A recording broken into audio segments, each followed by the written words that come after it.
What's up everybody, and welcome to the updated version of the Spartan Battlesuit or Spartan Power Armor mod. So basically this is a Power Armor mod for Xbox. It's a really well made one and it just got ported to Xbox. That is what the update was. It has been on PC for a while, and yeah, I'm going to be going over that. There's nothing new about it, just the fact that it is on Xbox. So if you already seen it, you know, there's nothing exciting or crazy. So how do you get the armor? Basically, you craft this advanced engineering workbench, as you can see right there, and that is how you get the armor, unless you're using AWCR and that, or AWKR, I don't know, whatever the thing is, that armor keywords mod, then you do it differently. But this mod does have a few things that separate it from other power armors. So the first of those things is the visor. The visor on this is, well, the helmet, more or less. There is no helmet. There's just a chest piece that continues on to the top. And as you can see, there are my eyes behind there. But yeah, so the visor is what you're going to be wearing in the power armor, not a helmet, which is pretty cool. It changes things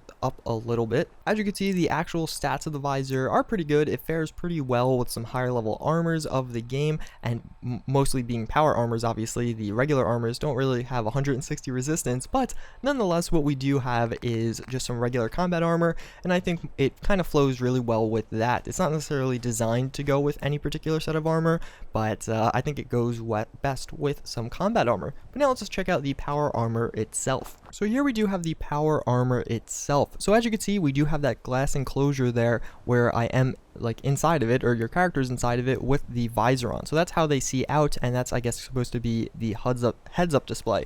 So basically the power armor itself is supposed to be a Spartan battlesuit made by Vault-Tec, and I think this is supposed to be one of the predecessors to modern day power armors. As you can see, we have some ugly weld marks, a bunch of bolts like that, and all around the power armor is supposed to be a bulky and very strong but heavy piece of armor dating back to the pre-war era, just like all the other power armors, but still, it's one of the earlier generations of that. And I think this power armor does all of that really well. It sets a theme for itself and holds up to that theme almost entirety, or in its entirety. As you can see on the center, we do have that Spartan logo there, and you have all kinds of different vents, and then, like, honestly just ugly or rough looking bolting, welding, and weld marks everywhere, and just kind of all that stuff. It doesn't look like a super polished pair of power armor, but more something that was made to work. And that's why I like this mod so much. Again, it goes with that theme, and throughout the whole mod, you kind of see all different things. The visor is also really cool. I think that's a nice little addition, but again, I just really like how it goes for a tanky theme and does that. So from the back, you have more of the same. It is all these different big vents making this feel and look like a very bulky and strong power armor. As you can see right here, we do have those cool elbow pads, which I don't know, I kind of like those a little bit. But yeah, so again, nothing too crazy going on the back. It just has that same common theme that all the rest of the parts of the power armor have. So in the actual workshop, we can change all the things about the power armor. There's nothing too crazy to go on here. You have obviously your standard material mods, which will do, like, you have lead plating, prism shielding, explosive shielding, and titanium plating. So these give you all different things. So like this one will increase the health, explosive shielding reduces damage from explosions, prism shielding energy resistance, and then finally lead plating radiation resistance. One thing I do want to point out to you guys is exactly how strong this armor is, or like, again, I keep saying the same thing where it has the common theme, but on screen right now you can see we do have a T60 and an X01. Those are the stats for a fully upgraded torso on both of those armors. So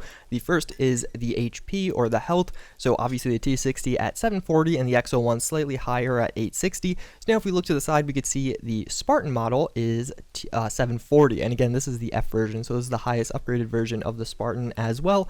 Then you can kind of compare the other three stats, and you have the actual damage resistance, just flat damage resistance, which is 465. So that's way above the T60 and pretty noticeably above the X01. And then you do have the energy resistance, which is on the Spartan, it is 345. So again, 45 above both of those other power armors. And then finally the rad resistance, which is 335 on the Spartan, and again 310 and 285 on the T60 and X01, so well above, and it is going to be the strongest power armor in the game.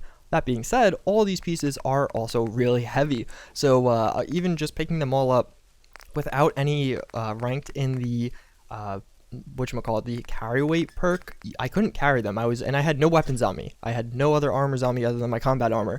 So it is a really heavy piece of armor. And yeah, but again, nothing other than that. We do have some different paints. So as you can see, we have the Vault Tech paint. You also have a military paint, which is kind of flat black, and then a winterized coating, which is slightly lighter. I don't really necessarily like either of those. I really like the Vault Tech paint that I'm using right now, and I'll show you on the chest piece because I think it's just a lot easier to see. And again, you can kind of see here how the chest piece is the helmet also, which is pretty interesting. But yeah, so if we go to the paints, you have the military paint there, which I don't really like that at all personally, and then the winterized coating, which is just, it's like a milkier version of the green, but I think the green fits it well. So now, you know, I've been talking a lot about how strong this power armor is. Let's go actually check it out in action and see how it holds up against some higher level enemies, as it is, you know, supposed to be pretty tanky. So let's go do that. In order to truly test this power armor, I did place down about 25 to 30 gunners, and they are equipped with some modern firearms weapons because I have that installed, but I also equipped myself with some modern firearms weapons. So with that, let's get right into it, and well, let's see what happens. So as you can see, they are, I don't think they see me yet. Yeah, there you go. So they're going to start shooting me, and I do have an anti-tank rifle right here. So as you can see, I might start talking louder because these guys are pretty strong. And if that's a loud gun, that's because this minigun's actually firing .308 rounds, which is actually pretty insane. But that's a little bit too overpowered. So let's switch to just a normal. This is, I don't really know what gun this is. It's like kind of just an M249 style gun. Maybe it is an M249.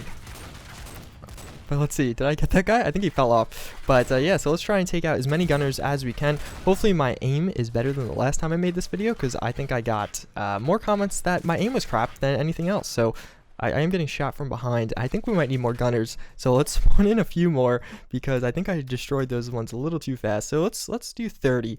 And oh god, they're all going to spawn right on me, aren't they? Well, you know, we'll be okay. So, as you can see, I am getting absolutely decimated. So maybe the power armor wasn't as strong as advertised, but it is still pretty strong, I promise you that.